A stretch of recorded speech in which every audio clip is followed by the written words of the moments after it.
പരിശുദ്ധമായ റമദാനിന്റെ രണ്ടാമത്തെ പത്തിൽ നമ്മളിലേക്ക് വരുന്ന 17-ാം രാവ് അഥവാ ബദർ ദിനത്തിന്റെ രാവ്. ആ 17-ാം രാവിലും പകലിലും നമ്മൾ അറിയേണ്ട, ചെയ്യേണ്ട, പറയേണ്ട, മനസ്സിലാക്കേണ്ട കാര്യങ്ങൾ ഏതൊക്കെയാണ്? അതാണ് ഈ വീഡിയോയിലൂടെ നമ്മൾ പരിചയപ്പെടുന്നത്. ബദർ ദിനം ഒരു മുസൽമാനെ സംബന്ധിച്ചിടത്തോളം അവൻ്റെ ജീവിതത്തിലെ ആവേശവും അവൻ്റെ ജീവിതത്തിലെ ആനന്ദവുമുള്ള മുഹൂർത്തമാണ്. ആ ബദരീങ്ങളുടെ ചരിത്രം കേൾക്കുമ്പോൾ അവൻ്റെ മനസ്സിൽ നിന്നും ഈമാൻ ജ്വലിക്കണം. എങ്ങനെയാണ് ബദരീങ്ങൾ ആ ബദർ യുദ്ധത്തിൽ പങ്കെടുത്ത് വിജയിച്ചത്? അതിൻ്റെ പിന്നിലുള്ള രഹസ്യം എന്താണ് നിങ്ങൾക്കറിയണോ? മഹാനായ ഇമാം തൊബറാനി തങ്ങളെ റിവായത്ത് ചെയ്യുന്ന ഒരു ഹദീസിൽ കാണുവാൻ സാധിക്കും, 20 ലക്ഷം പ്രതിഫലമാണ്, നന്മകളാണ് അള്ളാഹു നമുക്ക് നൽകുന്നത് ഈ ഒരു ദിക്ർ പറഞ്ഞാൽ. ബദരീങ്ങൾ അവരുടെ മനസ്സിൽ കൊണ്ട് നടന്ന ദിക്ർ അതേതെന്നറിയോ? ചില ആളുകൾ എന്തൂട്ട് ബദർ, എന്തൂട്ട് ബദരീങ്ങൾ, എന്തിനാണ് വെറുതെ ഷിർക്കാണ്, കുഫറാണ്, ബിദ്അത്താണെന്നൊക്കെ പറയുന്നവരങ്ങനെ പറയട്ടെ. പറയാത്ത നമ്മളെ സംബന്ധിച്ചിടത്തോളം ഇതൊരു ആഘോഷമാണ്. കാരണം അവരുടെ വിജയമാണ് നമ്മുടെയും വിജയം. അസ്സലാമു അലൈക്കും വറഹ്മത്തുള്ളാഹി വബറകാതുഹു. ഏറ്റവും സ്നേഹ ബഹുമാനം നിറഞ്ഞ മുഅ്മിനീങ്ങളെ, അല്ലാഹു സുബ്ഹാനഹു വ തആല പരിശുദ്ധമായ ഈ റമദാൻ മാസം നമുക്കെല്ലാവർക്കും അനുകൂലമായ സാക്ഷിയാക്കി മാറ്റി അനുഗ്രഹിക്കുമാറാവട്ടെ. അള്ളാഹുവിൻ്റെ അതിമഹത്തായ അനുഗ്രഹത്താൽ പരിശുദ്ധമായ റമദാനിലേക്ക് നമ്മൾ പ്രവേശിച്ച് ആ റമദാനിൻ്റെ ആദ്യത്തെ 10 ദിനങ്ങൾ നമ്മളിൽ നിന്നും വിട പറഞ്ഞ് രണ്ടാമത്തെ 10ലേക്ക് പ്രവേശിച്ച് അതിൻ്റെ ഏകദേശം പകുതിയായി നമ്മൾ നിൽക്കുകയാണ്. ഒരുപാട് നമ്മൾ ഇബാദത്തുകൾ ചെയ്തു. റഹ്മത്തിൻ്റെ 10ൽ നമ്മൾ റഹ്മത്തിനെ ചോദിച്ചു. അതിനുശേഷം മഗ്ഫിറത്തിൻ്റെ 10ലേക്ക് പ്രവേശിച്ച് അല്ലാഹുമ്മ മഗ്ഫിർ ലി ദുനൂബി എന്ന് നമ്മൾ പറഞ്ഞുകൊണ്ടിരിക്കുകയാണ്. മഗ്ഫിറത്തിൻ്റെ 10 കടന്നു വരുമ്പോൾ നമ്മളിലേക്ക് ആവേശമായി, ആനന്ദമായി കടന്നു വരുന്ന ഒരു ദിനമാണ് ബദർ ദിനം. നമ്മൾ ചെറുപ്പം മുതലേ, മദ്രസയിൽ പഠിക്കുന്ന കാലം മുതലേ കേൾക്കുന്ന 2 വാക്കുകൾ, അത് ബദറും ബദരീങ്ങളും. ബദരീങ്ങളുടെ ആണ്ട് എന്ന രൂപത്തിൽ നമ്മുടെ വല്ലുപ്പമാരും വല്ലുമ്മമാരും വളരെ ആവേശപൂർവം എന്തോ വലിയൊരു കാര്യം നേടിയെടുക്കുകയാണ് എന്ന പ്രതീതിയിൽ അവർ ഒരുപാട് കണ്ട് അന്ന് ഇബാദത്തുകൾ ചെയ്യും. ബദർ ദിനവുമായി ബന്ധപ്പെട്ട് നമ്മൾ അറിയേണ്ട കാര്യങ്ങൾ എന്തൊക്കെയാണ്? ബദർ ദിനം കടന്നു വരുമ്പോൾ ഒരു മുസൽമാനെ സംബന്ധിച്ചിടത്തോളം അവൻ്റെ മാനസികമായ അവസ്ഥ എത്രമാത്രം അവരിലേക്ക് അടുത്തിരിക്കണം എന്നുള്ള കാര്യങ്ങളാണ് നമ്മൾ ഈ വീഡിയോയിലൂടെ പരിചയപ്പെടുന്നത്. അഹ്ലുസുന്നത്തി വൽ ജമാഅത്തിൻ്റെ ആശയ അടിസ്ഥാനത്തിൽ അടിയുറച്ച് വിശ്വസിക്കുന്ന ഒരു മുസൽമാനെ സംബന്ധിച്ചിടത്തോളം അവൻ്റെ ജീവിതത്തിൽ നിന്നും ബദറും ബദരീങ്ങളും മാറ്റി നിർത്തിയിട്ട് യാതൊരു കാര്യവുമില്ല. കാരണം അവൻ്റെ ജീവിതത്തിൽ അതിപ്രധാനപ്പെട്ട ദിവസങ്ങളിൽ ഒന്നാണ് ബദർ ദിനം. പ്രത്യേകിച്ച് ബദരീങ്ങളെ സ്മരിക്കുക. പല വീടുകളിലും പല പള്ളികളിലും, നമ്മുടെയൊക്കെ പള്ളികളിൽ തലേന്ന്, ബദർ ദിനത്തിൻ്റെ തലേന്ന് മൗലൂദ് ഓതിയിട്ട് ദുആ ചെയ്യലുണ്ടാകും. ആ സദസ്സിലേക്ക് പോയി പങ്കെടുക്കുക. അവരുടെ പേര് കേൾക്കുന്നത് തന്നെ നമുക്ക് വലിയ മഹത്വമാണ്. കാരണം അള്ളാഹ് ആദരിച്ച ആളുകളാണ്, അള്ളാഹ് ബഹുമാനിച്ച ആളുകളാണ്. മാത്രമല്ല നബി സല്ലല്ലാഹു അലൈഹി വസല്ലം തങ്ങളുടെ ഹദീസിൽ തന്നെ കാണാം, വദിക്റു സ്വാലിഹീന കഫാറ, നിശ്ചയമായും സ്വാലിഹീങ്ങളെ അനുസ്മരിക്കുന്നത് പോലും അത് നമ്മളുടെ പാപങ്ങൾ പൊറുക്കാൻ കാരണമാണെന്ന് നബി സല്ലല്ലാഹു അലൈഹി വസല്ലം തങ്ങളുടെ ഹദീസിൽ കാണാം. ഏറ്റവും വലിയ സ്വാലിഹീങ്ങളാണല്ലോ ബദരീങ്ങൾ, ബദർ യുദ്ധത്തിൽ പങ്കെടുത്ത സ്വഹാബാക്കൾ. അവരെ അനുസ്മരിക്കുന്നു. പ്രത്യേകിച്ച് പരിശുദ്ധമായ റമദാനിൽ, പ്രത്യേകിച്ച് പരിശുദ്ധമായ അള്ളാഹുവിൻ്റെ ഭവനങ്ങളിൽ, പള്ളികളിൽ വെച്ച് വലിയ ശ്രേഷ്ഠതയാണ്. എൻ്റെ ഉമ്മമാർ കഴിയുന്നത് പോലെ നിങ്ങൾ ബദർ ദിനത്തിൽ, അല്ലെങ്കിൽ ബദർ ദിനത്തിലോ അല്ലെങ്കിൽ അതിൻ്റെ തലേ ദിവസമോ ആ മൗലിദ് കിതാബ് എടുത്ത് ഖുർആൻ നമ്മൾ ഓതണം. ചില ആളുകൾ ചോദിക്കും, ഉസ്താദെ മൗലിദ് ഓതുന്ന സമയത്ത് ഖുർആൻ ഓതിയാൽ ആ പ്രതിഫലം കിട്ടൂലേ എന്ന്. അത് ഈ മൗലിദിൻ്റെ കാര്യം മാത്രം വരുമ്പോഴാണ് അവരങ്ങനെ പറയുന്നത്. ആ പറയുന്ന ആളുകൾ ഒരുപാട് മാസികകൾ ഇറക്കാറുണ്ട്, ഒരുപാട് പത്രങ്ങൾ ഇറക്കാറുണ്ട്. അപ്പോൾ ആ മാസികകളും ആ പത്രങ്ങളൊക്കെ വായിക്കുന്ന സമയത്ത് ഖുർആൻ ഓതിയ പ്രതിഫലം കിട്ടും, അതവർ പറയൂല. മൗലിദ് കിതാബ് എടുത്താൽ പറയും മൗലിദ് ഓതുന്നതിനേക്കാൾ നല്ലത് ഖുർആൻ ഓതലല്ലേ എന്ന്. അത് മൗലിദിനോടുള്ള വിരോധമാണ്, ബദരീങ്ങളോടുള്ള വിരോധമാണ്, അല്ലാതെ ഖുർആനിനോടുള്ള സ്നേഹമല്ല എന്ന് മനസ്സിലാക്കുക. ഓരോ കാര്യത്തിനും ഓരോ സമയമുണ്ട്. അങ്ങനെ എല്ലാ സമയത്തും ഖുർആൻ ഓതലായിരുന്നു ശ്രേഷ്ഠതയെങ്കിൽ പിന്നെ എന്തിനാ നബി സല്ലല്ലാഹു അലൈഹി വസല്ലം തങ്ങൾ നമുക്ക് ഈ ദിക്റുകൾ പഠിപ്പിച്ചു നൽകിയത്, തസ്ബീഹുകൾ പഠിപ്പിച്ചു നൽകിയത്? നമുക്ക് റുക്കൂഇൽ പോകുമ്പോഴുള്ള ദുആ, സുജൂദിൽ പോകുമ്പോഴുള്ള ദുആ, ഇഅ്തിദാലിലുള്ള ദുആ, അത്തഹിയാത്ത്, ഇതിലൊക്കെ ഖുർആനിൽ ഇല്ലാത്ത കാര്യങ്ങളാണ് നമ്മൾ പറയുന്നത്. അല്ലെ? ഖുർആൻ വചനങ്ങളല്ല പറയുന്നത്. അപ്പോൾ ഖുർആനാണ് ഏറ്റവും ശ്രേഷ്ഠത, അത് നമുക്കറിയാം. അപ്പോൾ എല്ലാ സ്ഥലത്തും ഖുർആൻ അല്ല ഓതേണ്ടത്. ചില സ്ഥലത്ത് ചില ദിക്റുകൾ, ചില സ്ഥലത്ത് ചില തസ്ബീഹുകൾ, ചില സ്ഥലത്ത് ചില മനാഖിബുകൾ, ചില നല്ല കാര്യങ്ങൾ, എല്ലാം നല്ലതാണ്. പ്രത്യേകിച്ച് മൗലിദ് ഓതുമ്പോൾ അവരുടെ ആ നന്മയാണ് എടുത്തു പറയുന്നത് ആ മൗലിദ് കിതാബിലൂടെ, അല്ലാതെ ശിർക്കും കുഫറൊന്നുമല്ല. അതൊക്കെ തിരിച്ച് നമ്മൾ മനസ്സിലാക്കുക, സാന്ദർഭികമായി ഓർമ്മപ്പെടുത്തി എന്ന് മാത്രം. നമുക്കൊന്ന് പരിശോധിക്കാം. ആദരവായ റസൂലുള്ളാഹി സ്വല്ലല്ലാഹു അലൈഹി വസല്ലമ തങ്ങൾ മക്കയിൽ പ്രബോധനം തുടങ്ങി രഹസ്യമായി ഒരുപാട് കണ്ട് ആളുകളിലേക്ക് ഇസ്ലാമിൻ്റെ അധ്യാപനങ്ങൾ പറഞ്ഞുകൊണ്ടിരിക്കുന്ന സമയം ഒരുപാട് ശത്രുക്കളുണ്ടായിരുന്നു. നബി സല്ലല്ലാഹു അലൈഹി വസല്ലമ തങ്ങളെയും വിരലിൽ എണ്ണാവുന്ന കുറച്ചാളുകൾ മാത്രം വിശ്വസിച്ചിരുന്ന ആ സമൂഹത്തെയും ഒരുപാട് കണ്ട് ഉപദ്രവിച്ചു, ഒരുപാട് കണ്ട് വിഷമിപ്പിച്ചു, ഒരുപാട് കണ്ട് അവരുടെ സ്വത്തുക്കളും അവരുടെ സമ്പാദ്യങ്ങളും എല്ലാം തന്നെ കൊള്ളയടിച്ചു കൊണ്ടുപോകുന്ന ഒരു സന്ദർഭത്തിലായിരുന്നു നബി സല്ലല്ലാഹു അലൈഹി വസല്ലമ തങ്ങൾ മദീനയിലേക്ക് ഹിജ്റ പോകുന്നത്. ഹിജ്റ അത് നമ്മളൊക്കെ കേട്ടിട്ടുണ്ട്. വളരെയധികം യാതനകൾ നിറഞ്ഞ, വേദനകൾ നിറഞ്ഞ, ജനിച്ച് ജീവിച്ച സ്വന്തം നാട്ടിൽ നിന്നും ആട്ടിയോടിക്കപ്പെടുന്ന ഒരു അവസ്ഥ. നബി സല്ലല്ലാഹു അലൈഹി വസല്ലമ തങ്ങളും വിരലിൽ എണ്ണാവുന്ന കുറച്ച് സ്വഹാബാക്കളും അതാ മക്കയിൽ നിന്നും മദീനയിലേക്ക് ഹിജ്റ പോവുകയാണ്. അത് ഇൻഷാ അല്ലാഹ് ഹിജ്റയുമായി ബന്ധപ്പെട്ട സന്ദർഭത്തിൽ നമുക്ക് വിശദമായിട്ട് സംസാരിക്കാം. അങ്ങനെ മക്കയിൽ നിന്നും മുശ്രിക്കീങ്ങളുടെ, കുഫാരിങ്ങളുടെ ആ ശത്രുതയും അവരുടെ ഉപദ്രവം സഹിക്കവയ്യാതെ നബി സല്ലല്ലാഹു അലൈഹി വസല്ലമ തങ്ങളും സ്വഹാബാക്കളും അള്ളാഹുവിൻ്റെ അനുമതിയോടുകൂടി മദീനയിലേക്ക് ഹിജ്റ പോവുകയാണ്. മദീനയിൽ ചെന്നു. അവിടെ വലിയ സ്വീകരണമാണ് മദീന നിവാസികൾ, അൻസ്വാരികൾ നബിതങ്ങൾക്കും സ്വഹാബാക്കൾക്കും നൽകിയത്.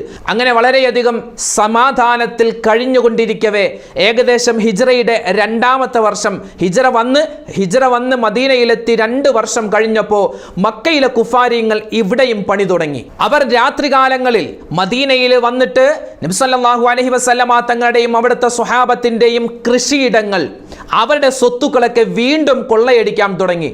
ഉപദ്രവം സഹിക്കവയ്യ. മക്കയിൽ നിന്നും നബി സല്ലല്ലാഹു അലൈഹി വസല്ലമ തങ്ങളുടെയും സ്വഹാബാക്കളുടെയും സമ്പത്തുക്കൾ കൊള്ളയടിച്ച ആ സമ്പത്ത് കൊണ്ട് മദീനയിൽ വന്നപ്പോൾ മദീനയിൽ നിന്നും നബി തങ്ങളുടെയും കുടുംബത്തിൻ്റെയും സ്വഹാബാക്കളുടെയും സമ്പത്ത് വീണ്ടും കൊള്ളയടിച്ച് ഈ കൊള്ള മുതൽ കൊണ്ട് അബൂ സുഫിയാൻ എന്ന് പറയുന്ന അന്ന് മക്കയിലെ കുഫാരിങ്ങളുടെ നേതാവാകുന്ന ആ മനുഷ്യൻ എന്ത് ചെയ്തു? അദ്ദേഹം ആ സ്വത്തുക്കളുമായിട്ട് ഷാമിലേക്ക് കച്ചവടത്തിനായിട്ട് പോവുകയാണ്. അങ്ങനെ തങ്ങളുടെ പിടിച്ചെടുത്ത സ്വത്തുക്കളുമായിട്ട് അബൂ സുഫിയാൻ ഷാമിലേക്ക് കച്ചവടത്തിനായിട്ട് പോയിട്ടുണ്ട്. ആ കച്ചവടത്തിൽ നല്ല ലാഭം കിട്ടിയിട്ടുണ്ട്. ആ ലാഭവുമായിട്ട് മദീനയുടെ പ്രാന്തപ്രദേശമാകുന്ന ബദറിലൂടെ, മദീനയിൽ നിന്നും ഏകദേശം 145 കിലോമീറ്ററും മക്കയിൽ നിന്ന് ഏകദേശം 343 കിലോമീറ്ററും അകലെയാണ് ബദർ എന്ന് പറയുന്ന ഗ്രാമം സ്ഥിതി ചെയ്യുന്നത്. ആ ബദറിലൂടെ അബൂ സുഫിയാനും സംഘവും മുസ്ലിമീങ്ങളുടെ സമ്പത്ത് കൊള്ളയടിച്ച സമ്പത്ത് കൊണ്ട് കച്ചവടം ചെയ്ത് ഒരുപാട് ലാഭമുണ്ടാക്കിയിട്ട് വരുന്നുണ്ട് എന്ന വിവരം നബി സല്ലല്ലാഹു അലൈഹി വസല്ലമ തങ്ങൾക്ക് കിട്ടുകയാണ്. നബിയും സ്വഹാബാക്കളും വിചാരിച്ചു, ഞങ്ങൾ കഷ്ടപ്പെട്ടുണ്ടാക്കിയ, ഒരുപാട് സ്വഹാബാക്കൾ ചോര നീരാക്കി പണിയെടുത്തുണ്ടാക്കിയ ആ സമ്പത്തുകൾ കൊള്ളയടിച്ചു കൊണ്ടുപോയി കച്ചവടം ചെയ്തു. ആ കച്ചവടത്തിൽ നിന്ന് കിട്ടുന്ന ലാഭം ഞങ്ങൾക്കൊന്നും വേണ്ട, ഞങ്ങളുടെ സമ്പത്ത് ഞങ്ങൾക്ക് തിരിച്ചു വേണം. ആ സമ്പത്ത് വാങ്ങുവാനായി അതാ നബി സല്ലല്ലാഹു അലൈഹി വസല്ലമ തങ്ങളും സ്വഹാബാക്കളും ബദറിലേക്ക് പുറപ്പെടുകയാണ്. ബദറിലേക്ക് പുറപ്പെടുന്ന സമയത്ത് ഇവർ പുറപ്പെട്ട വിവരം അബൂ സുഫിയാൻ അറിയുകയാണ്. അബൂ സുഫിയാൻ എന്ത് ചെയ്തു? അവൻ ചെങ്കടലിൻ്റെ തീരത്തുകൂടി മക്കയിലേക്ക് പോവുകയാണ്. ബദറിലൂടെ പോവേണ്ട അബൂ സുഫിയാനും സംഘവും നബിതങ്ങൾ വരുന്നുണ്ട് എന്നറിഞ്ഞപ്പോൾ എന്ത് ചെയ്തു? ചെങ്കടലിൻ്റെ തീരത്തുകൂടി മക്കയിലേക്ക് പോവുകയാണ്. മക്കയിലേക്ക് ചെന്നു. മക്കയിൽ ഉണ്ടായിരുന്ന മറ്റു ഉത്തുബത്ത്, ഷൈബത്ത്, അബൂജഹൽ തുടങ്ങിയവരോട് കാര്യം പറഞ്ഞു. ഇങ്ങനെ മുഹമ്മദ് ഞങ്ങളെ ആക്രമിക്കാൻ വേണ്ടി, ഒരിക്കലും നബി തങ്ങൾ ആക്രമിക്കാൻ വേണ്ടിയല്ല പോയത്. നബി സല്ലല്ലാഹു അലൈഹി വസല്ലമ തങ്ങളുടെയും സ്വഹാബാക്കളുടെയും അവരുടെ ജീവിതത്തിൽ അവർ ചെയ്തുണ്ടാക്കിയ, അവർ നേടിയെടുത്ത ആ സമ്പത്തുക്കൾ കൊള്ളയടിച്ച് ആ കൊള്ള മുതൽ കൊണ്ട് അവർ ലാഭമുണ്ടാക്കിയ ആ ലാഭമൊന്നും വേണ്ട, ആ സമ്പത്ത് മാത്രം തിരിച്ചെടുക്കുന്നതിന് വേണ്ടി കടന്നു ചെല്ലുന്ന വിവരം ഇവർ അറിഞ്ഞതുകൊണ്ട് അവർ ഞങ്ങളെ ആക്രമിക്കാൻ വേണ്ടി വന്നതാണെന്ന് അബൂ സുഫിയാൻ അവരെ പറഞ്ഞു പരത്തുകയാണ്. ഇത് കേട്ടപ്പോൾ അബൂജഹലും ഉത്തുബത്തും ഷൈബത്ത് തുടങ്ങിയ അന്ന് മക്കയിലുണ്ടായിരുന്ന അഹങ്കാരികളായ ആളുകൾ എന്തു ചെയ്തു? ആഹാ, അങ്ങനെയാണോ? എങ്കിൽ നമുക്ക് യുദ്ധത്തിലേക്ക് പുറപ്പെടണം. നബിതങ്ങളോട് യുദ്ധം ചെയ്യുന്നതിന് വേണ്ടി അവർ ബദറിലേക്ക് വരികയാണ്. ഇവിടെയാണ് ചരിത്രം വിശാലമാണ്. ഞാൻ എൻ്റെ ഉമ്മമാർക്കും ഉപ്പമാർക്കും ബദർ എന്ന് പറയുന്ന ചരിത്രം ഏകദേശ രൂപം നിങ്ങൾക്ക് മനസ്സിലാക്കി തന്നു എന്ന് മാത്രം. അതായത് ഒരു ആയുധവുമില്ലാതെ വിരലെണ്ണാവുന്ന അറബികളെ സംബന്ധിച്ചിടത്തോളം അവർ എപ്പോഴും ആയുധങ്ങൾ കൂടെ കൊണ്ട് നടക്കുന്നവരാണ്. അങ്ങനെ ആയുധങ്ങളൊന്നും എടുക്കാതെ തന്നെ ഒരുപാട് സ്വഹാബാക്കളുണ്ട്. കുറച്ച് ആയുധങ്ങൾ കരുതിയ എപ്പോഴും അവർ ആയുധങ്ങൾ കൊണ്ടുപോകും. അങ്ങനെ കുറച്ച് സ്വഹാബാക്കൾ വിരലെണ്ണാവുന്ന കുറച്ച് വാളുകളും കുന്തങ്ങളും കയ്യിലെടുത്തിരുന്നു. കാരണം ശത്രുക്കളാണ്, അവർ എന്ത് ചെയ്യുന്നു എന്ന് പറയാൻ പറ്റില്ല. കേവലം 313 മറ്റൊരു അഭിപ്രായത്തിൽ 333 വരുന്ന സ്വഹാബാക്കൾ ബദറിലേക്ക് ചെല്ലുന്ന സമയത്ത് 1000-ഓളം, അതായത് മുസ്ലിമീങ്ങളെക്കാൾ 3 ഇരട്ടി വലിയ ശക്തിയുള്ള വലിയ ആനകളുടെയും കുതിരകളുടെയും ഒട്ടകങ്ങളുടെയും വലിയ കൊട്ടും പാട്ടും ഗാനമേളയൊക്കെ ആയിട്ട് വലിയ അമ്പും വില്ലും വാളുമൊക്കെ ആയിട്ട് ശത്രുക്കൾ വരികയാണ് ബദറിലേക്ക് നബി തങ്ങളോട് യുദ്ധം ചെയ്യാൻ. നബി സല്ലല്ലാഹു അലൈഹി വസല്ലം തങ്ങൾ അറിഞ്ഞു ശത്രുക്കൾ വരുന്നുണ്ട്, യുദ്ധത്തിനായിട്ടാണ് വരുന്നത്. നബി തങ്ങൾക്ക് നിക്കക്കളിയില്ല. കാരണം എന്താ? ശത്രുക്കൾ വന്നാൽ, അവർ യുദ്ധം ചെയ്താൽ, ഈ വിരലിലെണ്ണാവുന്ന സ്വഹാബാക്കൾ എങ്ങാനും വഫാത്തായി പോയാൽ പിന്നെ പരിശുദ്ധമായ ദീൻ ഈ ഭൂമിലോകത്തുണ്ടാവില്ല. മുത്തുനബി സല്ലല്ലാഹു അലൈഹി വസല്ലം തങ്ങൾ അള്ളാഹിനോട് ദുആ ചെയ്യുകയാണ്. അള്ളാഹുവിൻ്റെ സഹായം ഇറങ്ങുകയാണ്. മലക്കുകൾ അതാ മനുഷ്യരൂപത്തിലും അല്ലാതെയുമൊക്കെ കടന്നു വന്നിട്ട് അവരോട് യുദ്ധം ചെയ്യുകയാണ്. ചരിത്രം വിശാലമാണ്, ചുരുക്കി പറഞ്ഞു എന്ന് മാത്രം. ഇതാണ് ബദർ യുദ്ധമെങ്കിൽ ഈ ബദർ യുദ്ധത്തിൽ മുസ്ലിമീങ്ങൾ വിജയിക്കാനുള്ള കാരണങ്ങൾ നമ്മൾ പഠിച്ചിരിക്കുക. അത് നമ്മുടെ ജീവിതത്തിലും നമ്മൾ പ്രാവർത്തികമാക്കുക. അതാണ് ഈ വീഡിയോയിലൂടെ കൂടുതലായി പറയാൻ ആഗ്രഹിക്കുന്നത്. എൻ്റെ ശബ്ദം കേൾക്കുന്ന ഉമ്മമാരെ, ഉപ്പമാരെ, ബദർ യുദ്ധം നമ്മൾ ചെറുപ്പം മുതലേ കേൾക്കുന്നതാണ്. ബദരീങ്ങളുടെ ശ്രേഷ്ഠതയും ഫളീലത്തും. ബദർ യുദ്ധത്തിൽ പങ്കെടുത്ത ഒരു സ്വഹാബിയെ സംബന്ധിച്ചിടത്തോളം പറയുന്നത്, അദ്ദേഹം ഈ ഉമ്മത്ത് മുഹമ്മദിൽ അഥവാ നബി സല്ലല്ലാഹു അലൈഹി വസല്ലം തങ്ങളുടെ ഉമ്മത്തിങ്ങളിൽപ്പെട്ട കോടാനു കോടി വരുന്ന മുഴുവൻ മനുഷ്യരെക്കാളും ഏറ്റവും ശ്രേഷ്ഠനായ ആളാണ്. ഒരിക്കൽ ജിബ്രീൽ അലൈഹി സ്വലാത്തു വസ്സലാം നബി സല്ലല്ലാഹു അലൈഹി വസല്ലം തങ്ങളുടെ അടുക്കൽ വന്നിട്ട് ചോദിച്ചു, നബിയെ, അഫ്ളലുൽ മുസ്ലിമീൻ, ആരാണ് ഏറ്റവും മുസ്ലിമീങ്ങളിൽ ഏറ്റവും ശ്രേഷ്ഠരായ ആളുകൾ ആരാണെന്ന് ചോദിച്ചപ്പോൾ നബി സല്ലല്ലാഹു അലൈഹി വസല്ലം തങ്ങൾ പറഞ്ഞത് ബദർ യുദ്ധത്തിൽ പങ്കെടുത്ത സ്വഹാബാക്കളാണ്. നബി തങ്ങൾ വീണ്ടും തിരിച്ചു ചോദിച്ചു, ഈ മലക്കുകളിൽ വെച്ച് ഏറ്റവും ശ്രേഷ്ഠരായ ആളുകൾ ആരാണ്? ആ സമയത്ത് ജിബ്രീൽ അലൈഹി സ്വലാത്തു വസ്സലാം പറഞ്ഞത്, അത് ബദർ യുദ്ധത്തിൽ പങ്കെടുത്ത മലക്കുകളാണ് നബിയെ എന്ന്. അപ്പോൾ ബദരീങ്ങൾക്ക്, അത് മനുഷ്യരാവട്ടെ മലക്കുകളാവട്ടെ, വലിയ ശ്രേഷ്ഠതയാണ് അല്ലാഹു തആല അവർക്ക് കൊടുത്തിട്ടുള്ളത്. ഒരു സ്വഹാബിമാർ ഇരിക്കുന്ന സദസ്സിലേക്ക് ബദർ യുദ്ധത്തിൽ പങ്കെടുത്ത ഏതെങ്കിലും ഒരു സ്വഹാബി വന്നാൽ ബാക്കിയുള്ള ആളുകൾ എഴുന്നേൽക്കുമായിരുന്നു. അത്രമാത്രം ഫളീലത്ത് അവർക്കുണ്ട്, അത്രമാത്രം ശ്രേഷ്ഠത മറ്റുള്ള അവർക്ക് കൊടുത്തിരുന്നു എന്നാണ്. മഹാനായ ഉമർ ഇബ്നുൽ ഖത്താബ് റളിയല്ലാഹു തആല അൻഹുവിന്റെ കാലഘട്ടത്തിൽ ബദർ യുദ്ധത്തിൽ പങ്കെടുത്ത സ്വഹാബാക്കളുടെ പേരുകളായിരുന്നു ഏത് കാര്യത്തിനും ആദ്യം എഴുതിക്കൊണ്ടിരുന്നത്. നമ്മളൊരു പരിപാടി സംഘടിപ്പിക്കുമ്പോൾ ആ പരിപാടിയിൽ ഏതെങ്കിലും സയ്യിദ്, ഏതെങ്കിലും ഒരു തങ്ങള് പരിപാടിയിൽ ഉണ്ട് എങ്കിൽ നമ്മൾ എന്ത് ചെയ്യും? ആ തങ്ങളുടെ പേര് വലുതായി ഒരു പ്രത്യേക രൂപത്തിൽ കൊടുക്കും. കാരണം ഒരു ആദരവാണ്, ഒരു ബഹുമാനമാണ്. എന്നതുപോലെ ഉമർ ഇബ്നുൽ ഖത്താബ് റളിയല്ലാഹു തആല അൻഹുവിന്റെ കാലഘട്ടത്തിലാണ് ലോകത്ത് ആദ്യമായി റേഷൻ സംവിധാനങ്ങൾ വരുന്നത്. അതുപോലെ രാജ്യത്തിലെ മുഴുവൻ ആളുകളുടെയും പേരുകൾ രജിസ്റ്റർ ചെയ്യുന്ന രജിസ്റ്റർ ബുക്കുകൾ ആദ്യമായി നിലവിൽ വരുന്നത് ഉമർ ഇബ്നുൽ ഖത്താബ് തങ്ങളുടെ കാലഘട്ടത്തിലാണ്. ആ സമയത്തെല്ലാം ബദർ യുദ്ധത്തിൽ പങ്കെടുത്ത മുഴുവൻ അന്ന് ജീവിച്ചിരിക്കുന്ന സ്വഹാബാക്കളുടെ പേരുകളായിരുന്നു ആദ്യം മഹാനവറുകൾ എഴുതി വെച്ചിരുന്നത്. വലിയ ശ്രേഷ്ഠതയാണ്. ഇനി നമ്മൾ ശ്രദ്ധിക്കേണ്ടത്, ബദർ യുദ്ധത്തിൽ ആ ബദരീങ്ങൾ വിജയിക്കാനുള്ള കാരണങ്ങൾ എന്തൊക്കെയാണ്? ഈ കാരണങ്ങൾ നമ്മൾ പഠിക്കുമ്പോൾ ഈ കാരണങ്ങൾ മുഴുവനും നമ്മുടെ ജീവിതത്തിലും ഉണ്ട് എങ്കിൽ ഇൻഷാ അല്ലാഹ് നമ്മുടെ ഈ ദുന്യവിയായ ലോകവും നാളെ ആഖിറവും വിജയിക്കും. അതിൽ യാതൊരു സംശയവുമില്ല. നമുക്കൊന്ന് പരിശോധിക്കാം ഏതൊക്കെയാണ് ബദർ യുദ്ധത്തിൽ സ്വഹാബിമാരെ വിജയം കൈവരിക്കാനുള്ള പ്രധാനപ്പെട്ട കാരണങ്ങളിൽ ഒന്ന്. മഹാന്മാര് പറയുന്നത് ദുആ ആണ്. അദ്ദുആഉ സിലാഹുൽ മുഅ്മിൻ എന്ന് ആദരവായ റസൂലുള്ളാഹി സ്വല്ലല്ലാഹു അലൈഹി വസല്ലം തങ്ങൾ പറയുന്നു. ദുആ എന്നുള്ളത്, പ്രാർത്ഥന എന്നുള്ളത് ഒരു മുസൽമാന്റെ ആയുധമാണ്. മുസൽമാന്റെ ആയുധം ദുആയാണ്. അവൻ ഏത് കാര്യത്തിന് ഇറങ്ങുമ്പോഴും അവൻ ദുആ ചെയ്തുകൊണ്ടിറങ്ങിയാൽ ആ കാര്യത്തിൽ അള്ളാഹുവിൻ്റെ ബറക്കത്ത് സഹായമുണ്ടാകുമെന്ന് നബി സല്ലല്ലാഹു അലൈഹി വസല്ലം തങ്ങൾ പറയുകയാണ്. ബദർ യുദ്ധത്തിലേക്ക് ഇറങ്ങുന്നതിൻ്റെ തലേ ദിവസം നബി സല്ലല്ലാഹു അലൈഹി വസല്ലം തങ്ങൾ നമസ്കരിച്ചു. 2 റക്അത്ത് നമസ്കരിച്ചിട്ട് പൊട്ടിക്കരഞ്ഞുകൊണ്ട് ദുആ ചെയ്യുകയാണ്. എന്നിട്ട് കരഞ്ഞ് നബിതങ്ങൾ ദുആ ചെയ്യുമ്പോൾ നബിതങ്ങളുടെ തോളിൽ കിടന്നിരുന്ന ഷാള് ആ കരച്ചിൽ കാരണം ആ കരച്ചിലിൻ്റെ ആ നബിതങ്ങളുടെ ദുആയിൻ്റെ ആ ഒരു ഫലമായിട്ട് താഴേക്ക് വീണു എന്നാണ്. കാരണം അത്രമാത്രം കരഞ്ഞ് നബിതങ്ങൾ ദുആ ചെയ്യുകയാണ്. അബൂബക്കർ സിദ്ദീഖ് റളിയല്ലാഹു തആല അൻഹു എന്ന് ചോദിച്ചു, നബിയെ എന്തിനാ ഇങ്ങനെ കരയുന്നത്? നമുക്ക് വിജയം നമുക്ക് തന്നെയാണ്. അപ്പോൾ നബിതങ്ങൾ പറഞ്ഞു കൊടുത്തു, മുഴുവൻ സ്വഹാബാക്കളോടും ദുആ ചെയ്യാൻ പറയുക.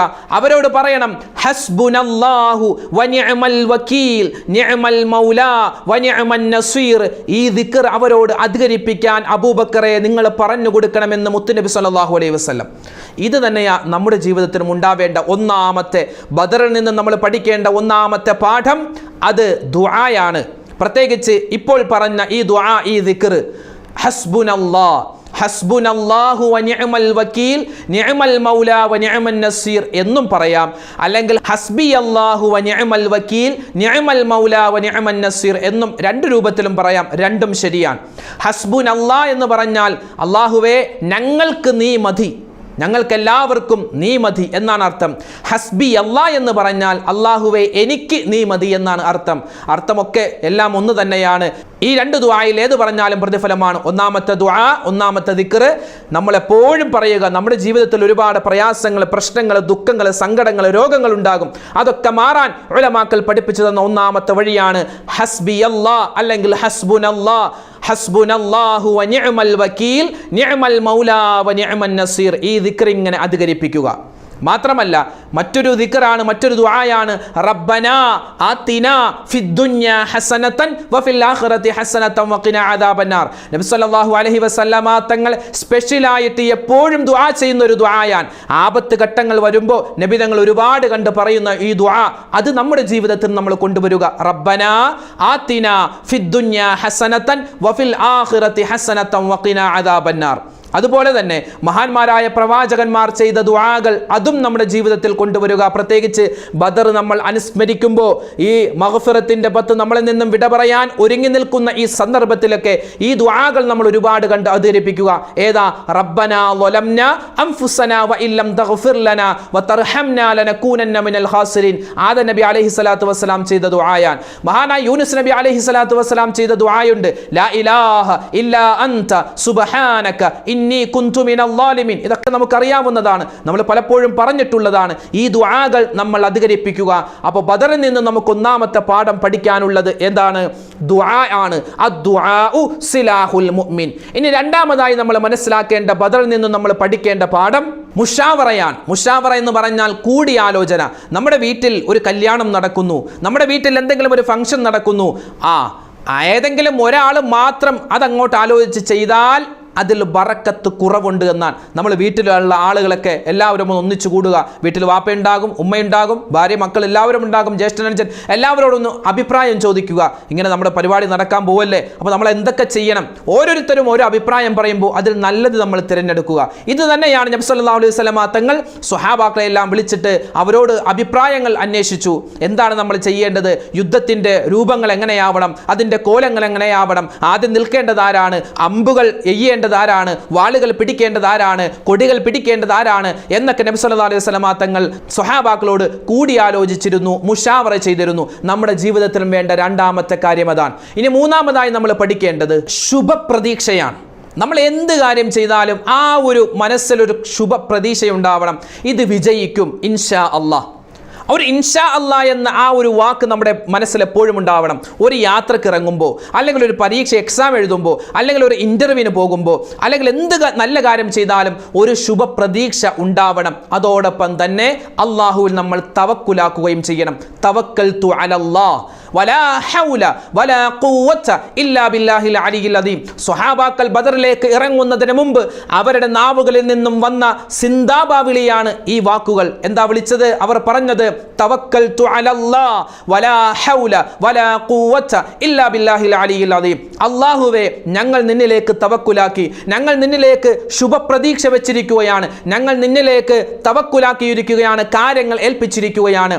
നീയല്ലാതെ ഞങ്ങൾക്കൊന്നും നൽകുന്നില്ല, നിന്നിൽ നിന്നല്ലാതെ ഒരു സഹായം ഞങ്ങൾക്കില്ല എന്ന് പറഞ്ഞുകൊണ്ടാണ് അവർ ആ ബദർ യുദ്ധത്തിലേക്ക് പോയതെന്നാണ്. നമ്മുടെ ജീവിതത്തിലും അതുണ്ടാവണം. എന്ത് കാര്യത്തിനിറങ്ങിയാലും തവക്കൽതു അലല്ലാഹ് വലാ ഹൗല വലാ ഖുവത ഇല്ലാ ബില്ലാഹിൽ അലിയിൽ അദീം. ഒന്നുകൂടി പറയാം, എൻ്റെ ഉമ്മമാരെ, പ്രത്യേകം നമ്മുടെ മക്കൾ പരീക്ഷയ്ക്ക് വേണ്ടി ഇറങ്ങുമ്പോൾ, നമ്മുടെ മക്കൾ ഗൾഫിലേക്ക് പോകുമ്പോൾ, നമ്മുടെ ഭർത്താവ് ജോലിക്ക് പോകുമ്പോൾ ഇത് അവരുടെ മുന്നിൽ വെച്ച് പറയണം. അവരും പറയട്ടെ, ഉമ്മമാരാകുന്ന ഭാര്യമാരാകുന്ന നമ്മളും പറയട്ടെ, എന്ത്? തവക്കൽതു അലല്ലാഹ് വലാ ഹൗല വലാ ഖുവത ഇല്ലാ ബില്ലാഹ്. അല്ലാഹുവിൻ്റെ വലിയ സഹായമുണ്ടാകും. അപ്പോൾ ബദറിൽ നിന്ന് നമ്മൾ പഠിക്കേണ്ട മൂന്നാമത്തെ പാഠം തവക്കുലിൻ്റെ പാഠമാണ്. നാലാമതായി നമ്മൾ പഠിക്കേണ്ടത്, മഹാന്മാരായ ഉലമാക്കൾ അവരുടെ കിതാബുകളിൽ എഴുതി വെക്കുന്നുണ്ട്, ബദർ ദിനം വരുമ്പോൾ ബദർ ദിനം നമ്മളെ ഓർമ്മിപ്പിക്കുന്നത് തൗഹീദിന്റെ വിജയമാണ്. തൗഹീദും ശിർക്കും, സത്യവും അസത്യവും, ധർമ്മവും അധർമ്മവും, നീതിയും അനീതിയും, വെളിച്ചവും ഇരുട്ടും തമ്മിലുള്ള സംഘട്ടനമായിരുന്നു ബദർ യുദ്ധം. ആ തൗഹീദിന്റെ വക്താക്കളാകുന്ന സ്വഹാബാക്കൾ അവർ വിജയിക്കാനുള്ള പ്രധാനപ്പെട്ട കാരണങ്ങളിൽ ഒരു കാരണം, അവർ ഉറച്ച വിശ്വാസമുണ്ടായിരുന്നു. ഉറച്ച വിശ്വാസം, അല്ലാഹു അല്ലാതെ ആരാധനക്കർഹൻ ആരുമില്ല, ഞങ്ങളെ സഹായിക്കാൻ അല്ലാഹു അല്ലാതെ മറ്റാരുമില്ല. ഓരോ സ്വഹാബിമാരും മനസ്സിൽ പറഞ്ഞ ഒരു ദുആയുണ്ട്. മഹാനായ ഇമാം തൊബറാനി തങ്ങൾ അവിടുത്തെ കിതാബിൽ രേഖപ്പെടുത്തുന്ന ഒരു ദുആ. ആ ദുആ എൻ്റെ ഉമ്മമാർക്ക് പറഞ്ഞു തരാം, എൻ്റെ ഉപ്പമാർക്ക് പറഞ്ഞു തരാം, സ്ക്രീനിൽ കാണുവാൻ സാധിക്കും. അത് നമ്മൾ എഴുതിയെടുത്തോ അല്ലെങ്കിൽ മനഃപ്പാടമാക്കിയോ ഒരുപാട് വട്ടം ചൊല്ലുക. പ്രത്യേകിച്ച് ഈ ബദർ ദിനം കടന്നു വരുമ്പോൾ ഇത് നമ്മൾ പറഞ്ഞാൽ ഒരു മനുഷ്യന് കിട്ടുന്ന പ്രതിഫലം മഹാന്മാര് പറയുന്നു, കതബല്ലാഹു ലഹു അൽഫ ഹസന. എത്രയാ? 20 ലക്ഷം നന്മകളാണ് അല്ലാഹു സുബ്ഹാനഹു വ തആല അവന്റെ ജീവിതത്തിൽ കൊടുക്കുന്നതെന്നാണ്. ഏതാണ് ദിക്ർ? നിങ്ങൾക്ക് സ്ക്രീനിൽ കാണാം. ലാ ഇലാഹ ഇല്ലല്ലാഹു വഹ്ദഹു ലാ ശരീക ലഹു അഹദൻ സ്വമദൻ ലം യലിദ് വലം യൂലദ് വലം യകുൽ ലഹു കുഫുവൻ അഹദ്. ഒന്നുകൂടി പറയാം, നിങ്ങൾക്ക് സ്ക്രീനിൽ കാണുവാൻ സാധിക്കും. ലാ ഇലാഹ ഇല്ലല്ലാഹ്, അല്ലാഹുവേ ആരാധനക്കർഹൻ നീയല്ലാതെ മറ്റാരുമില്ല. വഹ്ദഹു, നീ ഏകനാകുന്നു, അവൻ ഏകനാണ്. ലാ ശരീക ലഹു, അല്ലാഹുവേ നിനക്ക് യാതൊരു പങ്കുകാരുമില്ല. അഹദൻ സ്വമദൻ ലം യലിദ് വലം യൂലദ് വലം യകുൽ ലഹു കുഫുവൻ അഹദ്. നീ ഏകനാണ്, നീ നിരാശ്രയനാണ്, ആരുടെയും സഹായം നിനക്ക് ആവശ്യമില്ല. മാത്രമല്ല നീ ജനിച്ചവനുമല്ല, നീ ജനിക്കപ്പെട്ടവനുമല്ല, ആരുടെയും വാപ്പയല്ല, ആരുടെയും ഉമ്മയല്ല, ആരുടെയും മകനുമല്ല. അല്ലാഹുവേ നീയാണ് ഏറ്റവും വലിയവൻ. ഈ ഒരു ദിക്ർ, ഈ ഒരു തൗഹീദിന്റെ ദിക്ർ എപ്പോഴും നമ്മുടെ മനസ്സിലുണ്ടാവണം. ഒന്നുകൂടി പറയാം, ലാ ഇലാഹ ഇല്ലല്ലാഹു വഹ്ദഹു ലാ ശരീക ലഹു അഹദൻ സ്വമദൻ ലം യലിദ് വലം യൂലദ് വലം യകുൽ ലഹു കുഫുവൻ അഹദ്. ഈ ദിക്ർ എൻ്റെ ഉമ്മമാർക്ക് ഏത് സന്ദർഭത്തിലും, നിങ്ങൾക്ക് നമസ്കാരമുള്ളപ്പോൾ ഇല്ലാത്തപ്പോൾ, വുളു ഉള്ളപ്പോൾ വുളു ഇല്ലാത്തപ്പോൾ, എൻ്റെ ഉമ്മമാർക്ക്, എൻ്റെ ഉപ്പമാർക്ക്, സഹോദരിമാർക്ക്, സഹോദരങ്ങൾക്ക് ഏത് സമയത്തിലും, നമ്മുടെ വീട്ടിലാവട്ടെ, നമ്മുടെ കച്ചവട സ്ഥാപനങ്ങളിലാവട്ടെ, നമ്മൾ യാത്ര ചെയ്യുന്നവരാവട്ടെ, ഏത് സന്ദർഭത്തിലും ചെയ്യാൻ പറ്റിയ ദുആയാണ് ഈ പറഞ്ഞത്. ബദർ ദിനം കടന്നു വരുമ്പോൾ ഒന്നാമതായി നമ്മുടെ മനസ്സിലേക്ക് വരേണ്ടത് തൗഹീദിൻ്റെ വിജയമാണ്. തൗഹീദ് വിജയിക്കാൻ ഓരോ സ്വഹാബിമാരും അവരുടെ മനസ്സിൽ കൊണ്ടുവന്ന ദുആയാണ് ഞാനിപ്പോൾ പറഞ്ഞത്. അവർക്ക് എപ്പോഴും ചൊല്ലുമായിരുന്നു. അവരൊക്കെ എപ്പോഴും ഈ ഒരു ദുആ എപ്പോഴും അവരുടെ മനസ്സിലുണ്ടായിരുന്നു, നമ്മുടെ മനസ്സിലും ഉണ്ടാവണം. ഏതാണ് ആ ദുആ? ലാ ഇലാഹ ഇല്ലല്ലാഹു വഹ്ദഹു ലാ ശരീക ലഹു അഹദൻ സ്വമദൻ ലം യലിദ് വലം യൂലദ് വലം യകുൽ ലഹു കുഫുവൻ അഹദ്. എത്രയോ സുന്ദരമായ, എത്രയോ അർത്ഥവത്തായ ദുആയാണ്, പ്രാർത്ഥനയാണ്, ദിക്റാണ്. ഇത് നമ്മളെപ്പോഴും ദുആ ചെയ്യുക, എപ്പോഴും നമ്മൾ പറയുക. അതുപോലെ തന്നെ ബദർ ദിനം കടന്നു വരുമ്പോൾ ബദരീങ്ങളെ ഒരുപാട് കണ്ട് ഓർക്കുക. ലോകത്ത് എത്രയോ യുദ്ധങ്ങൾ നടന്നിട്ടുണ്ട്. ആ യുദ്ധത്തിൽ പങ്കെടുത്ത മുഴുവൻ ആളുകളുടെയും പേരുകൾ രേഖപ്പെടുത്തിയിട്ടുള്ളത് വളരെ അപൂർവമാണ്, ഇല്ല എന്ന് തന്നെ പറയാം. ബദരീങ്ങളുടെ പേര്, ആ ബദർ ദിനത്തിൽ, ആ ബദർ യുദ്ധത്തിൽ പങ്കെടുത്ത ആ സ്വഹാബാക്കളുടെ മുഴുവൻ ആളുകളുടെയും പേര് 313 എന്ന അഭിപ്രായമുണ്ട്, അല്ല 333 എന്ന അഭിപ്രായമുണ്ട്. 333 പേരുടെയും പേരുകൾ കിതാബുകളിൽ, മഹാന്മാർ അവരുടെ കിതാബുകളിൽ രേഖപ്പെടുത്തി വെച്ചിട്ടുണ്ട്. എത്രയോ ഉമ്മമാർ, എൻ്റെ ഈ ശബ്ദം കേൾക്കുന്ന പല ഉമ്മമാർക്കും പല ഉപ്പമാർക്കും ഒരുപക്ഷെ അതൊക്കെ മനഃപ്പാടമുണ്ടാകും. നബിയിന വസയ്യിദിന മുഹമ്മദിൻ സ്വല്ലല്ലാഹു അലൈഹി വസല്ലം വ അബീ ബക്കറിൻ വ ഉമറ വ ഉസ്മാന വ അലിയിൻ വ തുൽഹത വ സുബൈരി വ അബ്ദുർറഹ്മാനി വ സഅദിൻ വ സഈദിൻ, ഇങ്ങനെ തുടങ്ങി ഓരോ സ്വഹാബിമാരുടെയും പേരുകൾ ഇങ്ങനെ മനപ്പാടമുള്ള എത്രയോ ആളുകളുണ്ട്. നബി സല്ലല്ലാഹു അലൈഹി വസല്ലമ തങ്ങൾ ഒരു ദിവസം ഒരു കല്യാണ വീട്ടിലേക്ക് ഇങ്ങനെ വരികയാ. കല്യാണ വീട്ടിലേക്ക് വരുന്ന സമയത്ത് അവിടെ കൊച്ചുകുട്ടികൾ, ആ കൊച്ചുകുട്ടികൾ ആ മണവാട്ടിയുടെ ചുറ്റും ഇരുന്നു കൊണ്ട് ഇങ്ങനെ പാട്ടുകൾ പാടി ദഫ് കളിക്കുകയാണ്. അവർ ഇടക്കിടക്ക് ബദരീങ്ങളെ പറ്റി ഇങ്ങനെ പാടുന്നു. ബദർ യുദ്ധത്തിൽ പങ്കെടുത്ത സ്വഹാബാക്കളുടെ ആ ഒരു ശ്രേഷ്ഠതയും അവരുടെ ഫളീലത്തെല്ലാം പാടിക്കൊണ്ട് അവരിങ്ങനെ പാട്ടുകൾ പാടുന്നു, ദഫ് മുട്ടുന്നു. ആ സമയത്താണ് നബി സല്ലല്ലാഹു അലൈഹി വസല്ലമ തങ്ങൾ കടന്നു വരുന്നത്. നബിതങ്ങൾ കടന്നു വരുന്നത് കണ്ടപ്പോൾ ആ ബദരീങ്ങളെ പറ്റിയുള്ള പാട്ടുകൾ മാറ്റിയിട്ട് നബിതങ്ങളുടെ മഹത്വം, നബിതങ്ങളുടെ പാട്ടിങ്ങനെ പാടുകയാണ്. വഫീനാ നബിയുൻ യഅലമു മാ ഫീ ഗദി വഫീനാ നബിയുൻ യഅലമു മാ ഫീ ഗദി തുടങ്ങിയ വരികൾ ഇങ്ങനെ പാടുന്ന സമയത്ത് നബി തങ്ങൾ പറഞ്ഞു, എന്നെപ്പറ്റി ഇപ്പം പാടണ്ട, ഇപ്പം നിങ്ങൾ ബദരീങ്ങളെ പറ്റി പാടിൻ, അത് കേൾക്കാൻ എനിക്ക് ഇഷ്ടമാണ് എന്ന് നബി സല്ലല്ലാഹു അലൈഹി വസല്ലമ തങ്ങൾ പറയുകയാണ്. ചില ആളുകൾ എന്തൂട്ട് ബദർ, എന്തൂട്ട് ബദരീങ്ങൾ, എന്തിനാണ് വെറുതെ ഷിർക്കാണ്, കുഫറാണ്, ബിദ്അത്താണെന്നൊക്കെ പറയുന്നവരുണ്ട്. പറയുന്നവരങ്ങനെ പറയട്ടെ, പറയാത്ത നമ്മളെ സംബന്ധിച്ചിടത്തോളം ഇതൊരു ആഘോഷമാണ്. കാരണം അവരുടെ വിജയമാണ് നമ്മുടെയും വിജയം. അവരന്ന് വിജയിച്ചില്ലായിരുന്നുവെങ്കിൽ നമ്മൾ ഇന്നിവിടെ മുസ്ലിമീങ്ങളായിട്ട് ഒരിക്കലും ഉണ്ടാവില്ല. നമുക്കറിയാമല്ലോ, ഇന്ന് സമകാലിക സാഹചര്യത്തിൽ മുസ്ലിമാണ് എന്നതിൻ്റെ പേരിൽ എത്രയോ സ്ഥലങ്ങളിലാണ് പാവപ്പെട്ട മുസൽമാന്മാർ അടിച്ചമർത്തപ്പെടുന്നത്, അക്രമങ്ങൾക്ക് ഇരയാകുന്നത്. നമ്മുടെ തൊട്ടടുത്ത സംസ്ഥാനങ്ങളിൽ മുതൽ തുടങ്ങുകയാണ്. എന്തിനേറെ നമ്മുടെ സംസ്ഥാനത്തും എത്രയോ കലാപങ്ങൾ, എത്രയോ പ്രശ്നങ്ങൾ നടക്കുകയാണ്. ഒരൊറ്റ കാര്യം, മുസ്ലിമാണ് എന്നതിൻ്റെ പേരിൽ. അതിൽ യാതൊരു സംഘടന വ്യത്യാസമില്ല, എല്ലാവരും ബുദ്ധിമുട്ട് അനുഭവിക്കുന്നു.